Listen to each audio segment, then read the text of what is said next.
Okay, let's talk about your thesis or dissertation. I know, it sounds scary, but trust me, it's a big deal. This paper is the culmination of your entire degree. It's your chance to show everyone what you've learned. Think of it like the grand finale of your academic journey. A thesis is not just a bunch of words. It's a structured piece of writing that tells a story. It shows how you identified a problem and came up with answers. It shows you can think critically and work independently. More than that, your thesis is a stepping stone. It can open doors to exciting career opportunities. It can be a foundation for future research or even a book. So, yeah, it's a pretty big deal. Don't worry though, we're going to break it down step by step. Together, we'll get you from thesis, what thesis, to boom, thesis defended and celebrated. Before we dive into the details, let's talk about the first few pages of your thesis. These might seem like mere formalities, but they truly matter. Your title is the first impression. It should be clear, concise, and captivating. Next comes the dedication. Thank those who supported you on your journey. Finally, the acknowledgements. Thank everyone who helped with your research and writing. Now, we're getting to the meat of your thesis, the abstract, a crucial part of your work. Think of this as the trailer for your research movie, capturing attention. It's a short summary that gives readers a glimpse into what your thesis is all about. Your abstract needs to be clear, concise, and engaging, making a strong first impression. Next up are the navigational tools of your thesis: the table of contents, list of figures, and list of tables. They provide a quick reference for any visuals. Let's talk about abbreviations and acronyms in your thesis. These are essential for making your writing concise and clear. Spell out abbreviations in full with the abbreviation in parentheses. For example, World Health Organization, WHO. After that, use the abbreviation alone. The introduction. This chapter sets the stage for your thesis. It provides background information, states the research problem, and outlines the objectives and significance of your study. Think of it as the opening act of a play, grabbing the reader's attention and setting the context for what's to come. Your introduction needs to captivate your audience right from the start. Begin with a strong opening sentence that piques interest. Then, give a brief overview of the background information to help situate your research within the broader academic landscape. Next, clearly state the research problem. What gap in the existing literature are you addressing? Why is this problem worth investigating? Be specific and concise. After that, outline the objectives of your study. What are you aiming to achieve? These objectives will guide the structure and content of your entire thesis. Finally, discuss the significance of your study. Why is your research important? What contributions will it make to the field?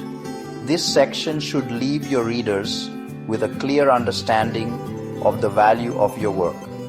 By the end of your introduction, your readers should be eager to dive into the details of your research.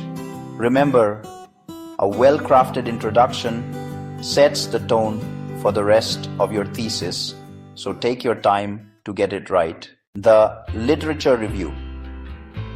This chapter reviews existing research related to your topic.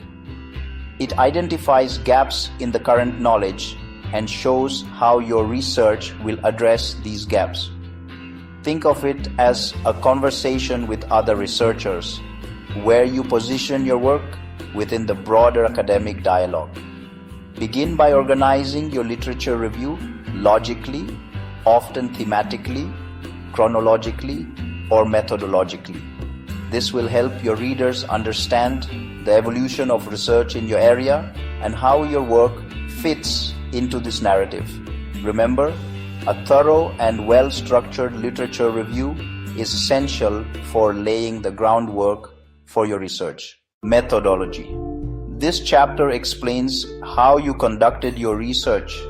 It details the research design, data collection methods, and data analysis techniques. It's like a recipe, providing all the ingredients and steps needed to replicate your study.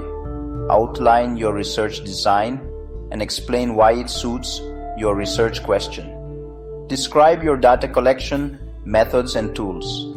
Explain your data analysis techniques. Ensure your methodology is detailed for reproducibility. Connect your methods to your research objectives. A clear methodology ensures the integrity of your research. Results and discussion. This chapter presents your research findings and interprets their significance. Present your results clearly and concisely. Use tables, figures, and charts to illustrate your findings. Highlight key results that address your research questions. Interpret your findings and explore their implications. How do your results align with existing literature? Reflect on the limitations of your study. Connect your findings back to your research objectives and questions. Conclusion and recommendations. This chapter summarizes your research and suggests future directions. It highlights the key takeaways and provides practical recommendations based on your findings. It's like the final act of a play, wrapping up the story and leaving the audience with something to think about. Start by revisiting your research objectives and questions. Briefly summarize how your study addressed these points and what you discovered. This is your opportunity to remind your readers of the journey they've taken with you and the knowledge they've gained. Next, distill the essence of your findings into a few key takeaways.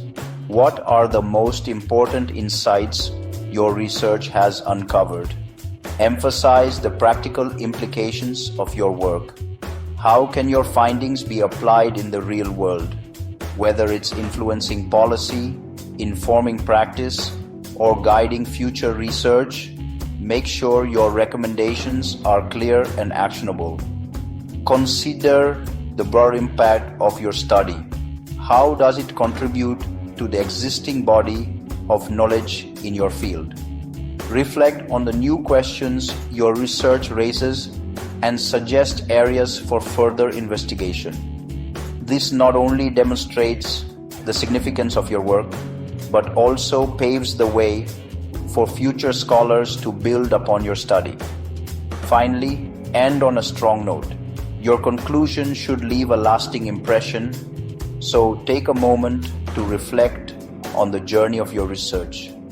Express gratitude for the opportunity to contribute to your field and acknowledge the support you've received along the way. By the end of this chapter, your readers should feel a sense of closure and inspiration. They've witnessed the culmination of your hard work and dedication, and now they have a roadmap for the future. This is your moment to leave a lasting impact, so make it count. In this final chapter, we turn our attention to the references section. This chapter lists all the sources you cited in your thesis. It provides the necessary information for readers to locate the original sources. Think of it as the credits at the end of a movie, giving credit to the work of others that supported your research. The references section is essential for several reasons. First, it acknowledges the contributions of other researchers whose work has informed your study. By citing their work, you demonstrate the scholarly rigor of your research and situate your study within the broader academic conversation. Second, it allows readers to verify your sources and further explore the literature related to your topic. This transparency is crucial for the integrity of your research and helps build trust with your audience. To create a comprehensive references section, follow the citation style prescribed by your institution or publication. Common styles include APA, MLA, and Chicago. Each style has specific guidelines for formatting citations, so be sure to adhere to these rules meticulously. List your references alphabetically by the last name of the first author. Include all necessary information such as the title of the work, the name of the journal or book, the volume and issue number, and the page range. For online sources, provide the URL or DOI. Remember, the references section is more than just a formality. It's a testament to the collaborative nature of academic research and the collective pursuit of knowledge. By giving credit where it's due, you honor the work of others and contribute to the ongoing dialogue in your field. As we conclude this guide to writing your thesis, take a moment to appreciate the journey you've undertaken. From the initial idea to the final draft, you've navigated the complexities of research and writing with dedication and perseverance. Your references section is the final piece of this puzzle, completing your thesis and paving the way for future scholars to follow in your footsteps. Congratulations on reaching this milestone. Your hard work and commitment have culminated in a valuable contribution to your field. Now, it's time to share your findings with the world and inspire others with your research.